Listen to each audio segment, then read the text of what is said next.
Welcome to the Stray Dog Film Lounge, where two stray dogs bond over their love of movies and filmmaking. I'm Colin. My name's Ross, and what happened to Ian? So, audience, you may be aware, if you're good with numbers, if you got a head for it, that there's only two strays on this episode instead of three. And you may be thinking to yourself, what gives? I love Ian and his funny Muppet impersonations. That's why I listen to the series. Where is he? He's busy. He has a lot of shit going on. He got a root canal. He's not feeling it. So it's us today. Yeah, it says us today. Sorry. he may appear on future episodes. He may not. It's tentative from here on out. Well, anyway, what are we talking about today, Colin? We're talking about a movie that I really like. What movie? It's a very good film. It's Scorsese's film, Casino, which I am really passionate about. I think this movie is absolutely exceptional. So what's Casino about? Okay, so I wrote a log line. Good job. Thank you. When he's sent by the Chicago Mafia to Las Vegas, Sam Ace Rothstein has to run the Tangiers Casino while trying to keep his ex-hustler wife and loose cannon mob friend from destroying themselves.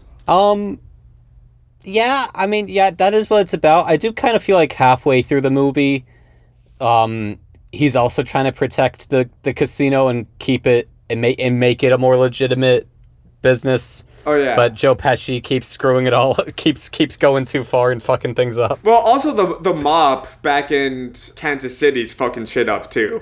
You know what I mean? Like the entire operation. It's really. I really feel like Sam H. Rothstein is running a daycare here with just so many degenerates, and he's just trying to be a legitimate businessman. He's just trying to run his numbers and stuff like that, and wear the best wardrobe of all time, by the way. I don't care how much they got paid. Whoever was the costume designer for this film was underpaid for what they did. They do look very good in this movie. De Niro's suits in this movie are incredible.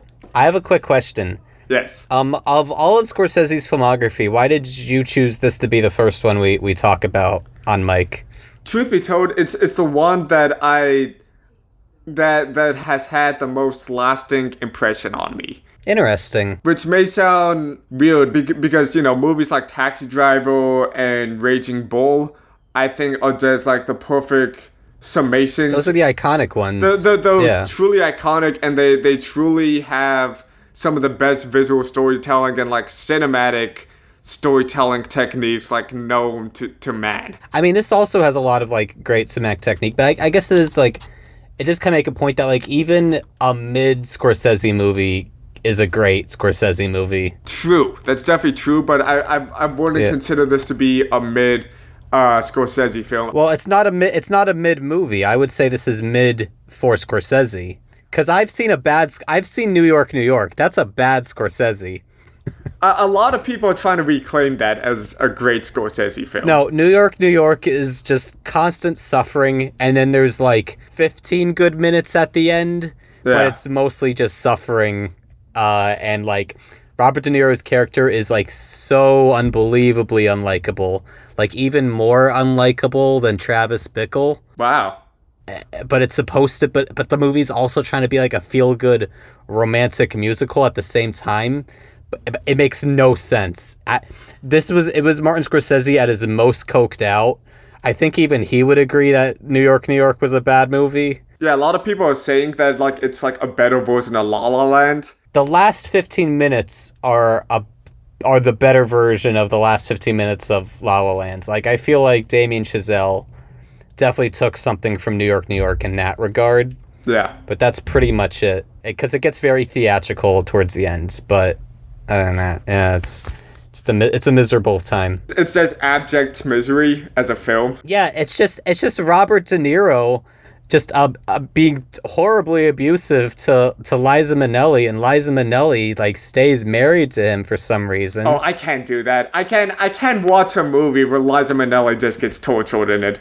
And then she sings New York in the ends, which I was surprised to learn that originates from that movie. Really? Yeah. I feel like Sinatra has been singing that song before that movie. No, it's like not that old of a song, but it feels old. It feels like a song that's been around for 100 years, but it's just been around since like 1970 something. That's so weird. I really thought that was like a Rat Pack song from the 50s. No, Liza Minnelli sang it first. That's so odd. Right? I think it's because Yankee Stadium has made that such like a main staple of their marketing. It's a great song. It's a shame it's in such a miserable movie that no one remembers, and you can only watch by buying the DVD at Dollar Tree. At Dollar Tree, that's the only place that it's available to. It's not streaming anywhere. You can't rent it online. Yeah. I guarantee, go to your nearest Dollar Tree. There are multiple copies of New York, New York. You know what's another Dollar Tree movie that's always at every dollar store that I go to? What? Woody Allen's Zelig. Yeah, and also Radio Days. I don't know what the partnership is between Woody Allen and Dollar Tree, but it seems like a lot of his films are going there for some reason. What's the best movie you found out at Dollar Tree? Ooh. Honestly, I don't think I've ever purchased a movie from a Dollar Tree. Hey everyone, it's Colin, who's editing this episode. I need to make a quick correction to that lapse of memory on my part. I have purchased a movie from a Dollar Tree, and it happens to be the best movie that I think you can purchase from a Dollar Tree, and that movie is Surf's Up. Surf's Up is an incredible underdog story.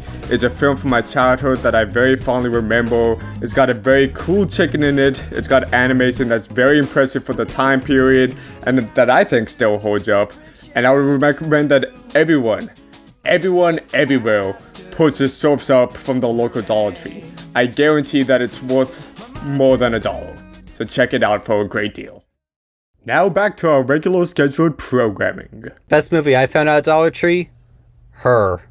At a Dollar Tree? Like, that's a movie you buy from a Barnes & Noble. No, years ago, I guess they must have been like, they produced too many Her DVDs and dumped a bunch of them at Dollar Tree, and they went away fast, but I got one. My copy of Her came from Dollar Tree, and it's like one of my favorite movies of all time, and I got it for $1. That movie's an absolute, like, objectively made masterpiece. Yeah. Like, that's a perfect film. I also have The Adventures of Mark Twain, the Will Vinton claymation film. Okay. That one's a pretty good find. Because Will Vinton's filmography is pretty difficult to come across these days too, right? Like he's one of those like underground masters that people are like trying to find. But yeah, he was like he was trying to be the next Walt Disney, and it just couldn't happen. Yeah, he got Don Bluth. Anyway, let's put a timer on ourselves so we don't ramble too much. All right, so let's do 20 minutes on Casino. Does that sound good? Yeah, that sounds good. Okay, starting now. All right, so yeah, let me get my thoughts out of the way, because I know you have more to say. Mm-hmm. Yeah, I like this movie a lot. I'm not usually into gangster movies, but this is like the best version of that, or like one of the best versions of that. I like how the dynamics changes, halfway through, when Ace is trying to just run a casino and keep everything level. Yeah. Well, Joe Pesci... What's Joe Pesci's character's name? His character's name is Nicky Santoro. Yeah, he's like going around like threatening like normal white-collar businessmen and like for their lives and like... And I love the conflict between the two ideologies that they have at Rothstein's house. It's Jews versus Italians. And Santoro's like, you look like fucking Lionel Barrymore right now. And like that's just such a good line. Like every De Niro and Pesci scene in this movie is just pure, unadulterated cinema. I could watch them argue all day. Yeah, I mean it's like really the best that filmmaking has to offer. It's just Pesci and De Niro arguing with each other. And you can tell they're friends, like in real life. You can tell they're great friends because they're arguing like friends, if that makes sense. Oh yeah, and it's so clear too that they're off the book, but in the most wonderful way imaginable. Yeah. It's like watching like John Coltrane and Miles Davis just improv together. Yeah. You're gonna get some wonderful, wonderful art, and that's really what you get with these scenes. Also, another thing I liked when they have that guy's head in the vice and his fucking eye pops out. That was fucked up, yo. Yeah. How the fuck did they do that? That was fucked up. That must have been real. Like, damn, if I had my head in a vice, I would just say the name of the guy and not get my head squished, personally. I love when Santoa told his boys, he's like, I know you motherfuckers would have ratted by now. Because, like, it's true, the misery that guy goes through to keep his names, like, that's the type of friend you want to have. Yeah.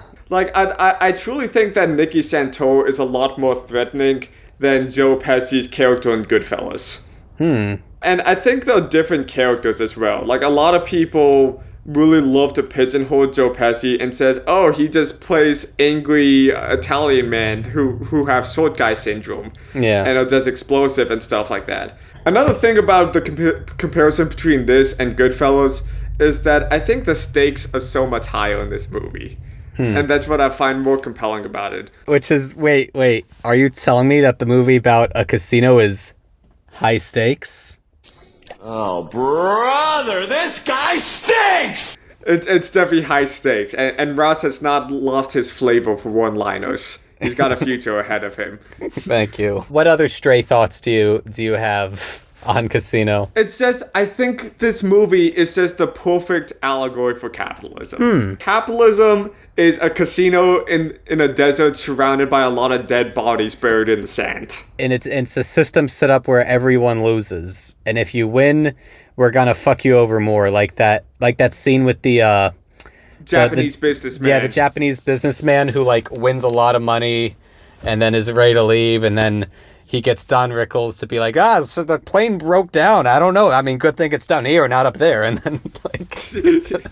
Mr. Potato Head, by the way. Good use of a Don Rickles. He says nothing in this movie. That's the funny thing. Like, he mostly just follows De Niro around through scenes. And he gets beat up by Joe Pesci. He has a presence about him. I have kind of a warmth for Don Rickles, but also at the same time, he's known as, like...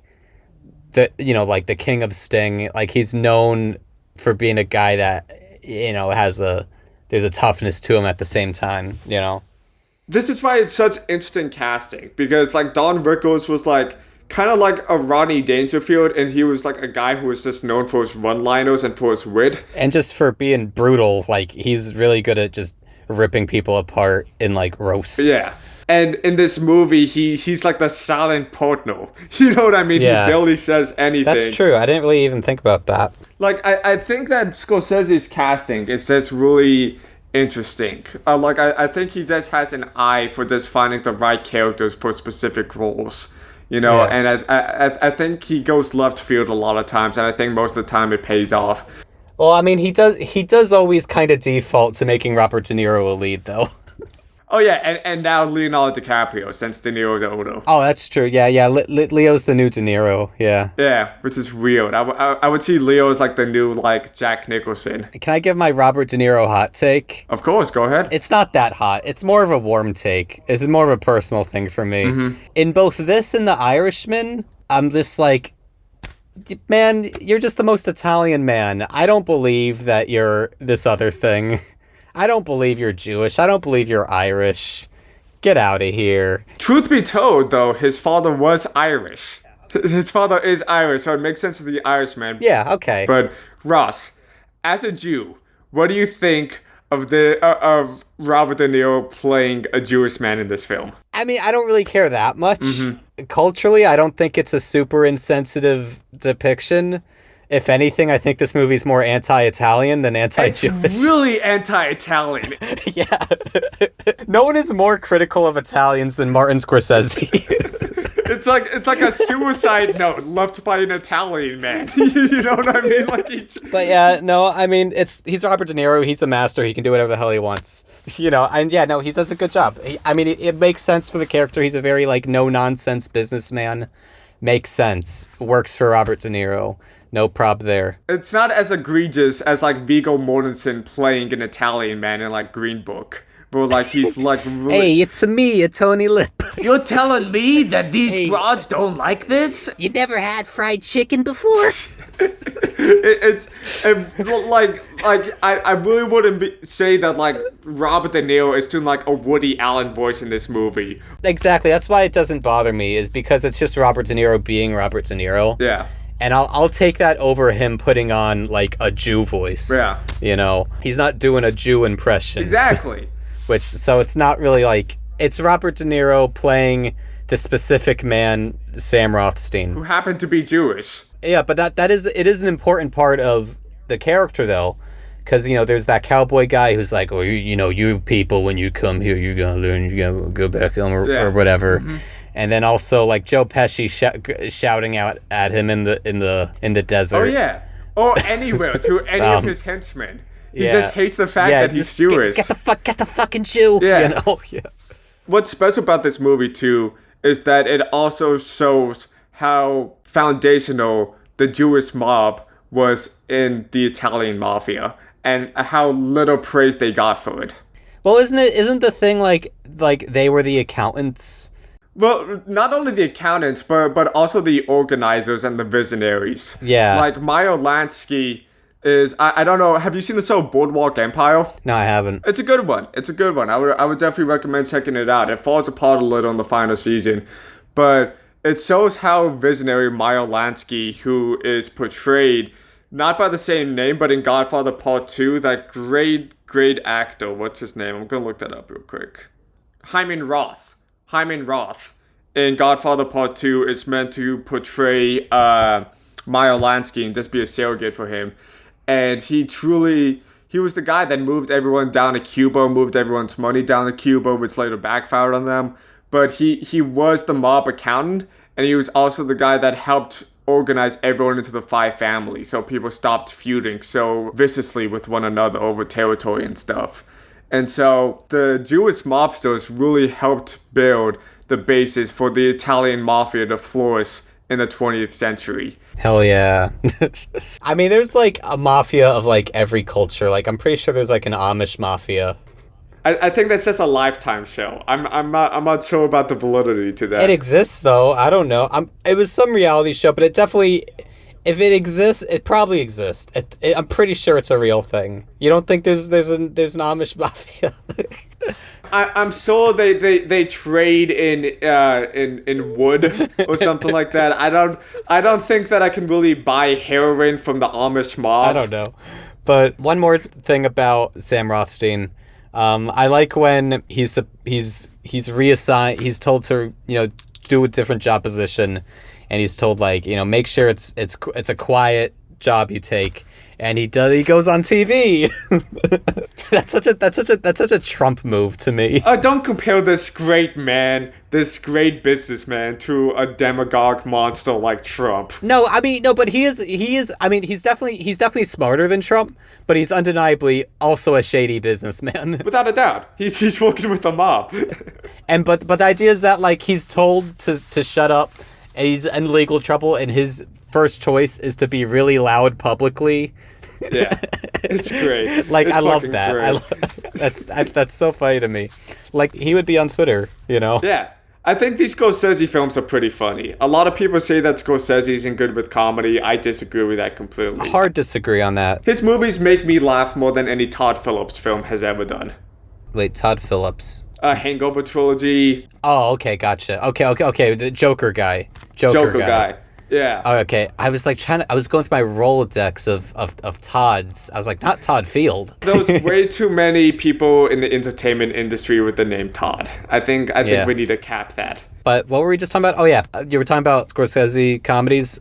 Just want to give a shout out to the King of Comedy. Fantastic movie. That's my favorite Scorsese. A lot of people say that that's the greatest Scorsese movie. I think that may be one of those hipster takes, but I think it's definitely a prophetic film. I mean, no, it's just it's my favorite because it's a crime movie, but it's kind of a funny one, because it's so insane and ridiculous and desperate and it's just that's my kind of movie. The funny thing is that it's Scorsese at his most restrained cinematically. Yeah. He's really not doing any crazy camera movements or editing tricks in that film. It really does feel like a Jerry Lewis movie where it says a lot of wide shots where he lets the actors go bananas inside of them. And Jerry Lewis is in it. That's what I'm saying. I think that his visual language in King of Comedy is a homage to Jerry Lewis's directing style. It's very low key. It's like more performance focused than like something like Taxi Driver. Yeah. Oh, Casino. Yeah. And what I love about this movie so much is Robert Richardson's cinematography. Yeah. And I really like Thelma Schoonmaker's editing in this. Incredible. This had such a good use of freeze frames. Yeah, the best. Like the part where it's when they're having the conversation, and then it freeze frames, and he says, "See, I had to lie to this guy because." Yes, I want to talk about that too. That actor Frank Vincent, and he in that scene he was back in Kansas City, and the guy was saying, "Hey, is Santora fucking the Jew's wife?" And then it freeze frames. And then he's like, "See, I had to lie to him because I knew I would get whacked." And then it cuts to another freeze frame of the old guy. It felt so comedic. It's like you're probably wondering how I got into this situation, you know. But way better than that. Yeah, but the best version of that sort of technique.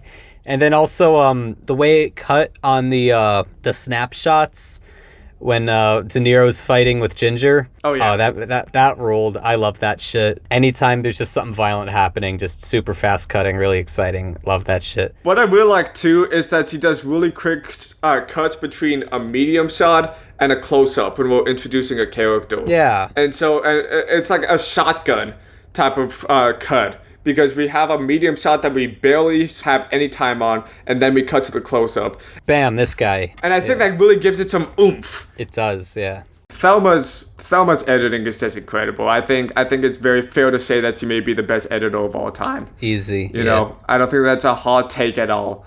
But backward to Robert Richardson's cinematography, what I love about it is that so many cinematographers are trying to hide the lighting setups and are trying to make the lighting look as natural as possible.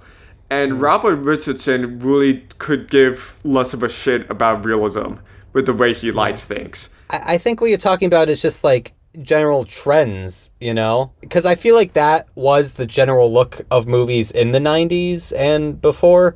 And now with digital cinematography, for some reason, we just don't have key lights anymore. I think it's an unfortunate consequence of Roger Deakins' cinematography. Taking the wrong lessons from it. Yeah, look, because Deakins is incredible with having that soft look for his films and still having some incredible lighting setups. But there's so many people who are like, oh, I want to be the next Deakins. And so they're just barely lighting those setups and are just having really boring frames. Yeah. Anyway, we're out of time on Casino. On our very rambly talk about Casino. I give it like a 4 out of 5. It's a undeniably good movie. Didn't like blow me away, but it is undeniably a well put together, well crafted, well acted, well directed film. It's a deeply sad film too. I think it's one of Scorsese's saddest films. Rothstein is trying so hard to live his American dream and be a legitimate businessman with a beautiful wife.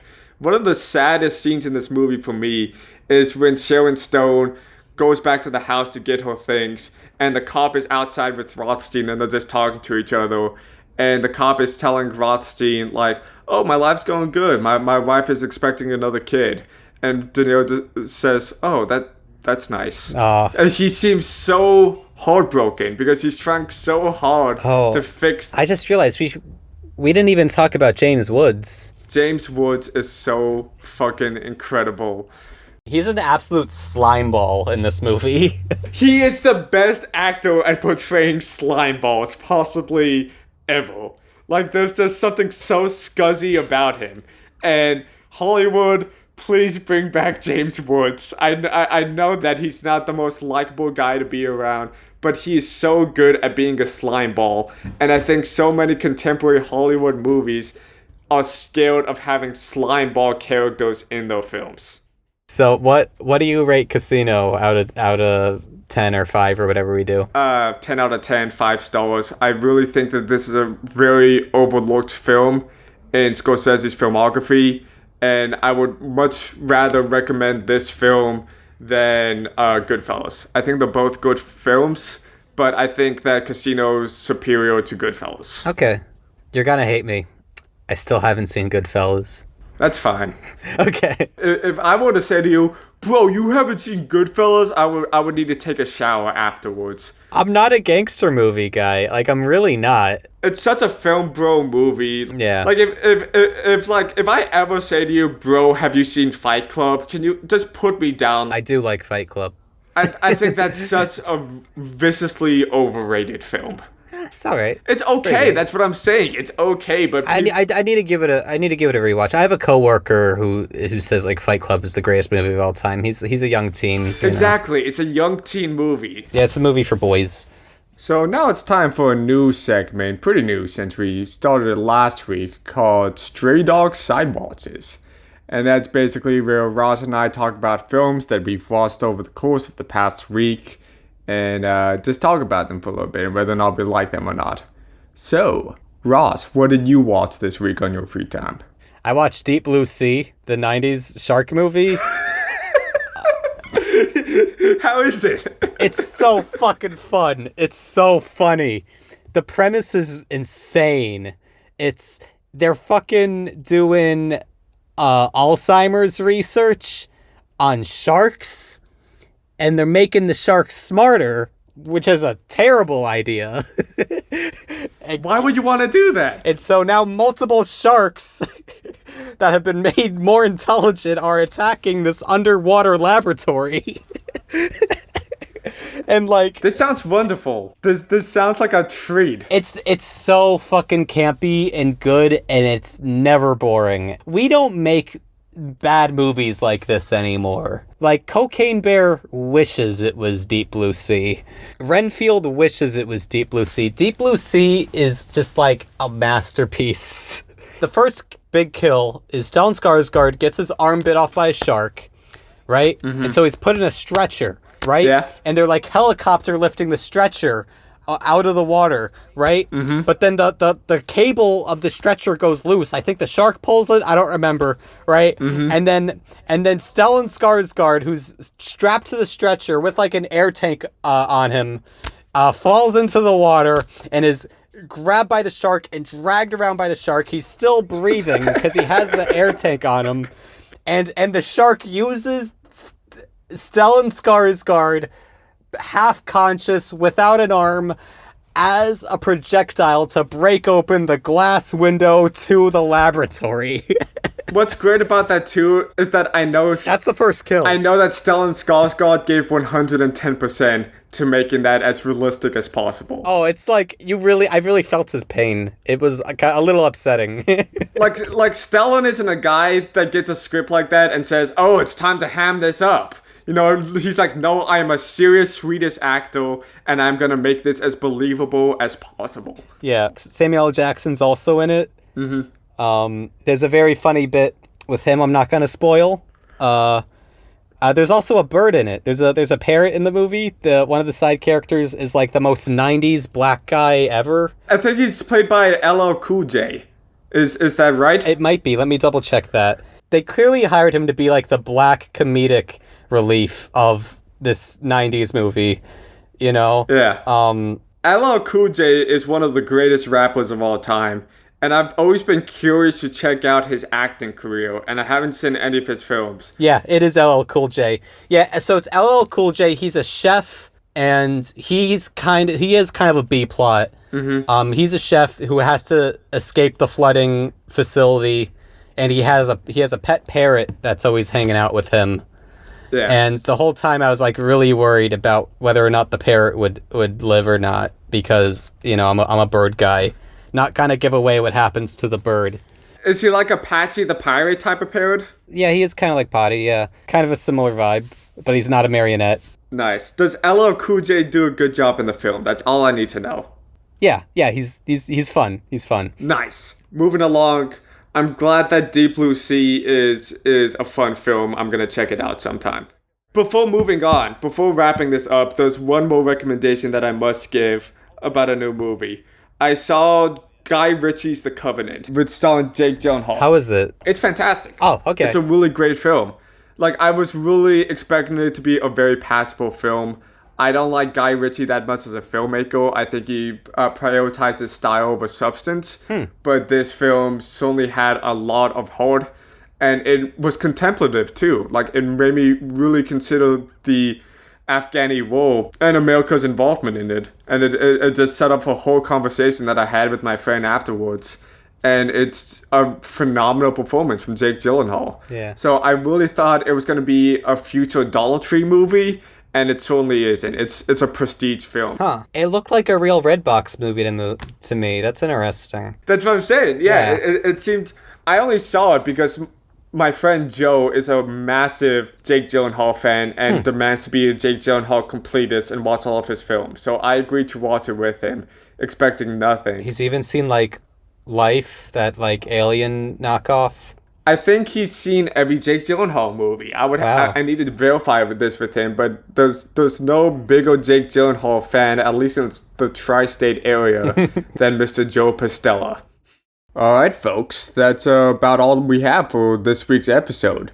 Next week, we're going to be reviewing a kick-ass movie that's coming out soon that I really hope doesn't disappoint us. It's a little something called Guardians of the Galaxy Volume 3. The last good Marvel movie. Hopefully. Like, I remember watching the Thor Love and Thunder trailer and just being like, oh my god, this is gonna be so fucking awesome. This is gonna be like Flash Gordon, but with Thor, it's gonna be so campy. I'm so excited for this film. And then I watched it, and I'm like, kill me now. That was fucking terrible. All right, well, let's not go on too much of a tangent. See you next week for Guardians of the Galaxy Volume 3. See ya. See you guys. Take care. Bye.